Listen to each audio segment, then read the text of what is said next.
Bismillahirrahmanirrahim. Assalamualaikum warahmatullahi ta'ala wabarakatuh.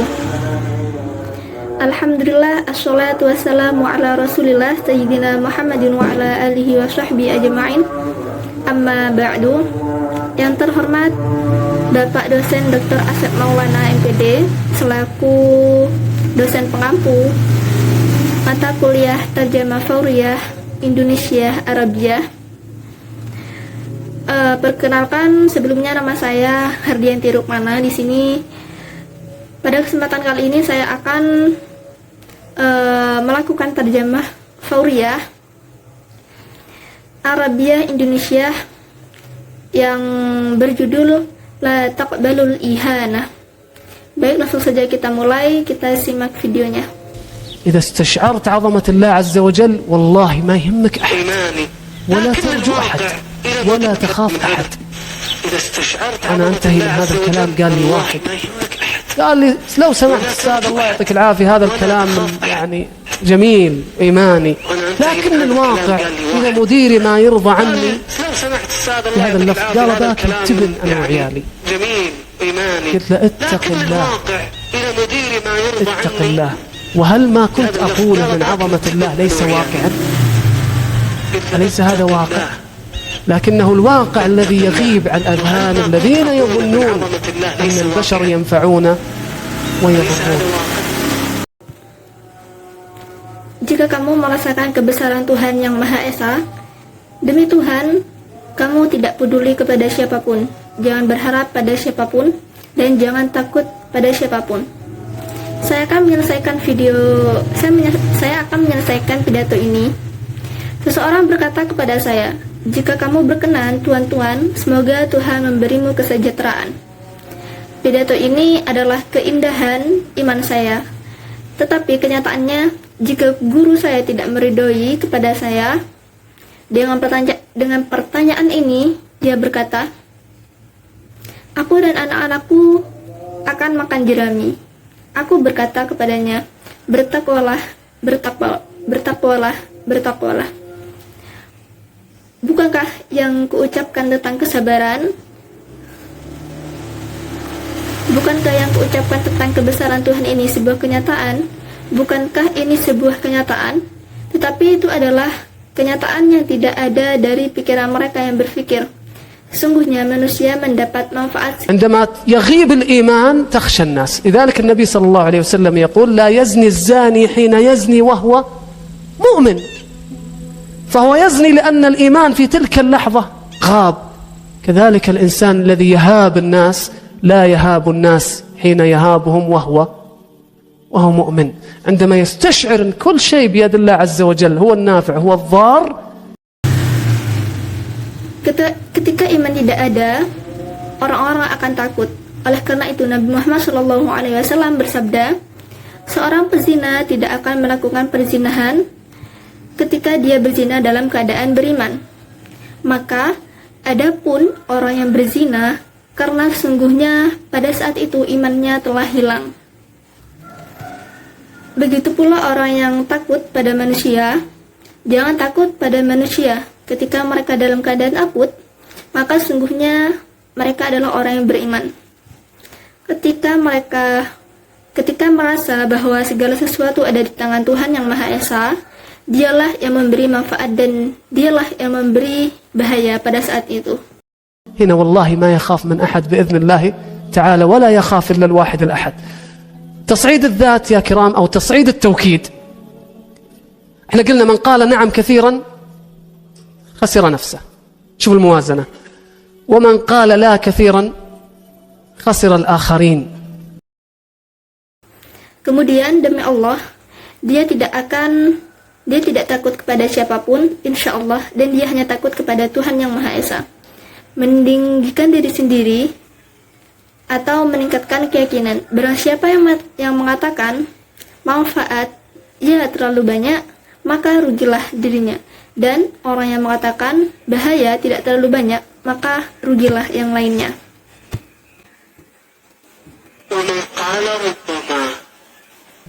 ومن قال ربما ترى يخسر الاثنين. خسر الاثنين. تدرون ليش؟ لأن ربما ويمكن وشوف تراها عبء عليك. متى تحس انك مرتاح؟ إذا طقيتها في وجههم، أرسلتهم رسالة قلت تراي ما أقدر، تحس انك ارتحت. طيب ماذا لو كانت معظم حياتك ربما وإن شاء الله ونشوف، ربما إن شاء الله ونشوف تتعب والناس يتعبون منك، متعب. تخيل زوجتك بهذا النوع أو زوجك من هذا النوع، وبالتالي من قال ربما كثيرا خسر اثنين. طيب كيف أنا أصعد الذات أو كيف أصعد التوكيد الآن؟ كيف أصعد التوكيد؟ بالطريقة التالية. واحد، كيف أصعد التوكيد بالطريقة التالية. واحد. Dan barang siapa berkata, mungkin kamu melihat kehilangan keduanya, manfaat dan bahaya. Kamu tahu mengapa? Karena mungkin kamu melihatnya. Orang yang menyakiti adalah beban bagimu. Kapan kamu akan merasa lega?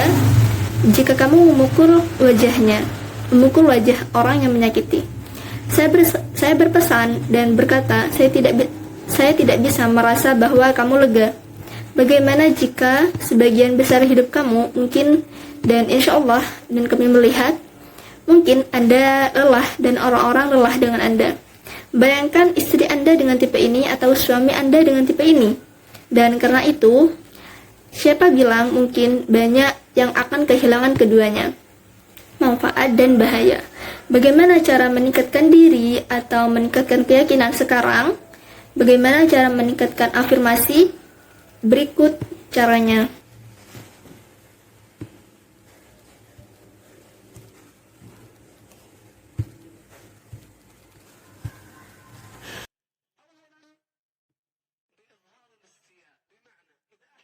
أولا بإظهار الاستياء، بمعنى إذا أحد تجاوز حدوده معك أو السخرية أو طقطق عليك أو سخر منك أو أهانك وحاشاك، أولا أظهر الاستياء.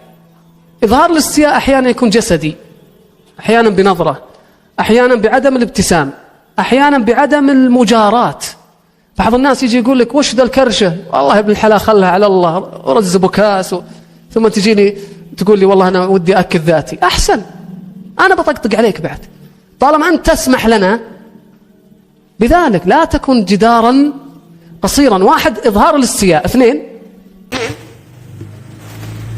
Pertama, dengan menunjukkan ketidaksenangan. Artinya, jika seseorang melewati batasnya terhadapmu, atau mengejekmu, atau mengganggumu, atau menghinamu dan rombonganmu, menunjukkan ketidaksenangan terkadang dengan badan, yaitu atau gerak-gerik, terkadang dengan pandangan, terkadang dengan tidak tersenyum, dan tidak mengikuti. Oleh karena itu, janganlah kamu menjadi dinding pendek atau penghalang bagi orang yang menunjukkan kebencian kepadamu. التلميح له، التلميح إعطاء إشارة. طيب خير كذا، خير خلاص، شيء موجه له. الاستياء شيء مو موجه له، التلميح شيء موجه له، هذا يسمونه تصعيد التوكيد. طيب إذا ما استجاب، أعطيك مثال، معليش، أنت قاعد تشتغل مركز في الشغل واثنين من ربعك في الدوام يسولفون ويضحكون يسولفون يضحكون، طيب شو تسوي؟ الضعيف شو يسوي؟ يطحن في روحه ويتحسبن ويدعي عليهم. طيب هذا ضعيف. أو ياخذ غريضاته يروح يشتغل في مكان ثاني، أيضا ضعيف. Dan yang kedua, beri petunjuk padanya. Petunjuk memberi isyarat atau pertanda. Ketidaksenangan adalah hal yang penting ditunjukkan padanya. Sindiran adalah sesuatu yang ditunjukkan padanya. Ini disebut eskalasi penegasan. Saya memberi Anda sebuah contoh. Anda bekerja di tempat kerja dan dua perempat dari Anda di tempat kerja berbicara dan menertawakan saya. Apa yang akan Anda lakukan? Hancur dalam jiwanya dan mereka menyesal, lalu didoakan untuknya. Baik, atau dia mengambil ketebalannya. Dia pergi bekerja di tempat kedua, dia juga lemah. Baik, apa yang harus saya lakukan? Kekuatan dengan mereka juga lemah. lebih baik adalah meningkatkan keyakinan. أنك تصعد التوكيد. أول شيء تظهر الاستياء، ثم تلمح، تقول يا جماعة ودي أركز شوي، تلمح. أحيانا تنبه في الخفاء، أحيانا أحد يشتمك أو يسخر منك في جلسة، فإذا ما أفاده الاستياء ولا التلميح تنبه في الخفاء بعد الجلسة أو ترسل له رسالة: أنا ما يعجبني هذا اللي سويته، أنا ضايقني الذي فعلته، أرجو أن لا تكرر مثل هذا الشيء مرة أخرى. تنبيه في الخفاء. طيب ما استجاب. Hal pertama menunjukkan ketidaksenangan, kemudian menyindir dan mengatakan, teman-teman, saya ingin sedikit fokus. Terkadang dia menyindir secara rahasia. Terkadang seseorang menghina Anda atau memuji Anda dalam satu acara. Jika kebencian atau petunjuk atau isyarat tidak membantu, beritahu dia secara diam-diam setelah acara atau kirim pesan, saya tidak suka ini, itulah yang saya lakukan. Saya terganggu oleh apa yang kamu lakukan. Saya harap kamu tidak mengulangi hal seperti itu lagi secara rahasia ataupun di depan orang-orang. تحذيره في العلن قدام الناس: أبو فلان ترى أكثر من مرة أنت مارست هذا السلوك. تحذيره في العلن، لابد أن توقفه أو تتحدث إليه في العلن. طيب أحسنت، رد الإساءة عليه، أحسنت، رد الإساءة عليه، مثل ما تكلم ترد عليه. ما تفهم أنت اللي ما تفهم، أنت اللي ما تفهم. الشافعي يقول: من استغضب فلم يغضب فهو حمار. تقول لي الغضب، قال النبي صلى الله عليه وسلم لا تغضب، أقول لك نعم، لكن الغضب صفة كمال، والدليل وجودها من صفات الله عز وجل، ووجودها من صفات النبي صلى الله عليه وسلم، هي صفة كمال، لكن كيف تغضب وعلى من تغضب وفيما تغضب، هنا الكمال. طبعا هل يمكن Abu Fulan, Anda melihat lebih dari sekali. Anda memperhatikan perilaku ini, peringatan dalam sains. Anda harus menghentikannya atau berbicara dengannya dengan sungguh-sungguh. Bagus untuk menanggapi keburukan. Menanggapi keburukan kepadanya seperti apa yang dibicarakannya, maka balaslah atasnya. Imam Syafi'i berkata, siapapun yang dibuat marah kemudian ia tidak marah, maka ia seperti keledai. Maksudnya keledai di sini adalah makhluk yang lemah. Nabi Muhammad SAW berkata, jangan marah. Ya, saya katakan. Tetapi kemarahan digambarkan sebagai kesempurnaan, dan marah adalah bukti dan wujud dari salah satu sifat Allah Subhanahu wa taala, dan salah satu wujud dari Nabi Muhammad SAW adalah bentuk kesempurnaan. Akan tetapi bagaimana kamu marah, kepada siapa kamu marah, dan tentang apa kamu marah itu adalah kesempurnaan. Ya, mengapa kamu marah adalah bentuk kesempurnaan, maka balaslah atas mereka dengan membalas keburukan tentunya. المفترض إذا لم يعرف من هذا الرجل الإساءة المتكررة، يعني مو بلازم في جلسة واحدة تحدث هذه، ممكن قبل جلسة سوى شيء والآن سوى وقبل يومين سوى، فهذه إساءات هذه متراكمة. اثنين، نوعية الإساءة، أحيانا تكون الإساءة فيما يجب الغضب فيه، لذلك الشافعي لما قال من استغضب فلم يغضب فهو حمار، وقال من استرضي فلم يرضى فهو شيطان.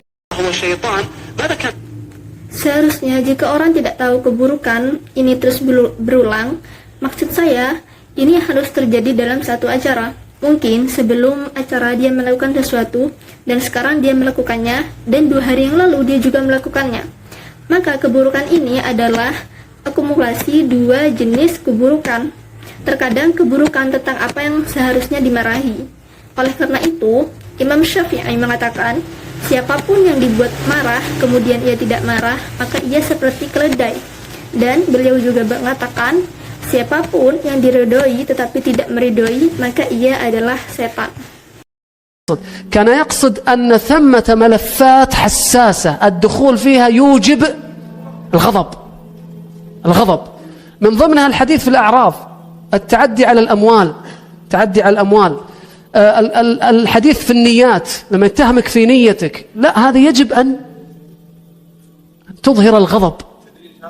لا ما لازم تدريج الآن، ما لازم تدريج. أحيانا تظهر الغضب، توقف عند حده بالعلن مباشرة، تحذره في العلن. وأي إنسان يا كرام يغيب أو تغيب عن صفة الغضب، كما قال ابن القيم، تغيب عن صفة الشجاعة إذ هي ملازمة لها، وتغيب عنا صفة الشهامة، وتغيب عنا صفة الحمية، وتغيب عنا صفة الغيرة. لذلك سلوك الغضب ليس سيئا، ولكن كيف يستخدم، وأين يستخدم، ولماذا يستخدم، ومتى يستخدم. أيها الكرام، لاحظوا الصورتين الآن. هذه جزرة طويلة عميقة وشجرتها صغيرة، وهذه جزرة صغيرة وشجرتها كبيرة. كلاهما يا كرام، كلاهما في توكيد الذات غلط. ليش؟ أحيانا يكون في خاطرك شيء كبير وتعبيرك عنه بسيط. ليس من توكيد الذات التلميحات البسيطة. توكيد الذات من أهم مهاراته المثابرة. Apa maksudnya? Maksudnya adalah bahwa ada file sensitif yang harus dimasukkan ke dalam yang memerlukan kemarahan, termasuk berbicara tentang gejala pelanggaran uang yang terjadi tentang niat ketika menuduh Anda atas niat Anda. Tidak, ini harus menunjukkan kemarahan. Terkadang Anda menunjukkan kemarahan, menghadirkannya di depan umum, langsung memperikatnya di depan umum. Dan setiap manusia yang murah hati tidak mempunyai sifat kemarahan. Seperti yang dikatakan Ibnu Al-Qayyim, dia tidak punya sifat berani seperti yang melekat padanya, dan tidak ada sifat kemurahan hati, dan tidak ada dari karakteristik dia, dan dia tidak ada dari karakteristik kecemburuan.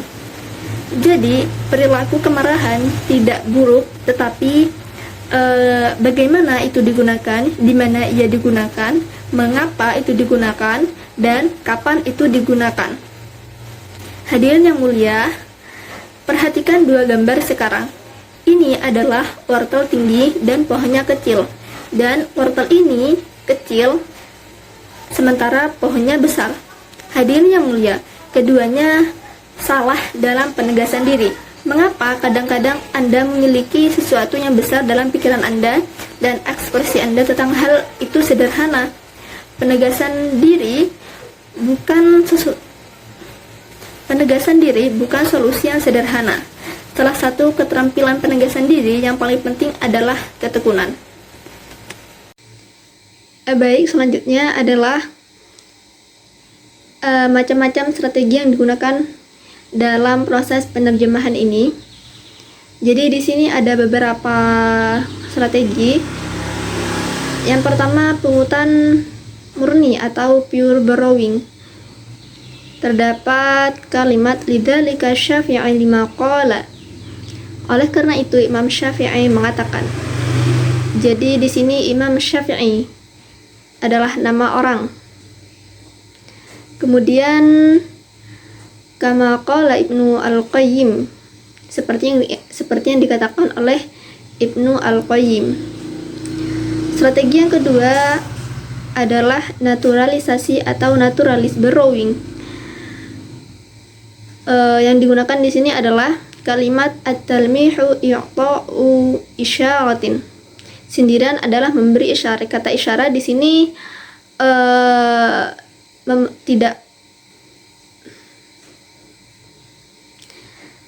Kata isyarat di sini penyesuaian ejaan atau pelafalan. Strategi yang ketiga adalah gloss translation, yaitu abharul istia ahyanan yakuna jasadi. Menunjukkan ketidaksenangan terkadang dengan badan, dalam kurung gerak-gerik. Jadi di sini ada penambahan catatan atau penambahan artian dalam menerjemahkan. Kemudian idza faqiltaha fi wajhihi, jika Anda dalam penerjemahannya, jika Anda memukulnya di wajahnya. dalam kurung orang yang menyakiti. Jadi domir yang ada dalam kalimat wajhihi di sini ada penambahan catatan atau penjelasan. Kemudian Asy-Syafi'i yaqulu man istughdhiba falam yaghdab fahuwa himar. Imam Syafi'i mengatakan siapapun yang dimarahi tetapi tidak marah maka ia adalah keledai. Dalam kurung keledai adalah hewan yang lemah. Jadi dalam kurung ini catatan dari keledai mengapa disamakan dengan keledai. Kemudian selanjutnya ada strategi ekspansi dan penambahan atau expansion and addition. Mangqalahu na'am katsiran khasira nafsa. Bagi setiap orang yang mengatakannya dalam kurung manfaat terlalu banyak maka rugilah dirinya. Jadi qalahu di sini ada penambahan kata mengatakannya manfaat. Jadi kata manfaat di sini adalah penambahan kata agar terjemahan jelas. Kemudian wa man qalahu la katsiran khasiral akhirin. Bagi setiap orang yang mengatakannya bahaya terlalu banyak maka rugilah yang lainnya. Nah, di sini qalahu ditambahkan penjelasan bahaya. Mengatakannya bahaya, seperti itu. Kemudian strategi yang selanjutnya yaitu adaptasi. Qidamun nas abu fulan tara aktsara min marratin. Yang artinya di depan orang-orang Abu Fulan Anda terlalu sering melihat. Kata aktsara min marratin sebenarnya terjemah literalnya yaitu lebih dari satu kali, akan tetapi di sini menggunakan terjemah adaptasi yang dimana diganti dengan terlalu sering, karena terlalu sering di sini sudah merupakan kalimat yang lumrah di masyarakat. Kemudian strategi selanjutnya yaitu reduction and subtraction atau reduksi dan pengurangan. Di sini ada kalimat izharul istiya ahyanan yakuna jasadi ahyanan binadhrihi ahyanan bi'adamil ibtisamihi ahyanan bi'adamil mujarati. Artinya menunjukkan ketidaksenangan terkadang dengan badan, dengan pandangan, tidak tersenyum dan dengan tidak mengikutinya. Sebenarnya di sini ada kalimat ahyanan, banyak, terlalu banyak kata ahyanan. Kata ahyanan di sini hanya digunakan pada awal saja, jadi terkadang dengan bahan. Kemudian selanjutnya terkadang kata terkadang sudah tidak digunakan. Kemudian selanjutnya ada strategi transposisi atau transposition. Kalimatnya adalah tauqidul dzati min maharatil musabirah. Jadi artinya ketekunan. Selanjutnya adalah strategi transposisi atau transposition. Maksudnya penerjemah mengubah letak kalimat yang ada pada BSU dapat tersampaikan dengan baik. Nah, di sini ada kalimat tauqidul dzati min maharatil musabirah, yang artinya ketekunan adalah salah satu yang paling penting dari keterampilan untuk meningkatkan diri. Sebenarnya al-musabirah yang berarti ketekunan di sini letak kata al-musabirah berada di akhir kalimat, akan tetapi dalam penerjemahannya diletakkan di awal. Kemudian strategi yang terakhir yaitu literal atau literal translation. Penerjemah menerjemahkan kata demi kata sehingga dihasilkan bentuk terjemahan teks secara sempurna. Di sini terdapat kalimat wahal ma kuntu aquluhu man 'azimahu wa laysa waqi'an alaysa hadza waqi'an. Artinya, bukankah yang kuucapkan tentang kebesaran Tuhan itu sebuah kenyataan? Bukankah ini sebuah kenyataan? Jadi, dalam kalimat ini tidak ada kata yang tidak diterjemahkan. Semuanya diterjemahkan. Maka dari itu, kalimat ini menggunakan strategi literal.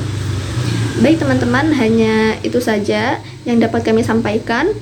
Apabila terdapat kesalahan pengucapan atau dalam penerjemah, saya meminta maaf dan memohon untuk memberikan saran dan kritikan. Akhirul kalam, syukran istimaikum wa ihtimamikum. Wassalamualaikum warahmatullahi taala wabarakatuh.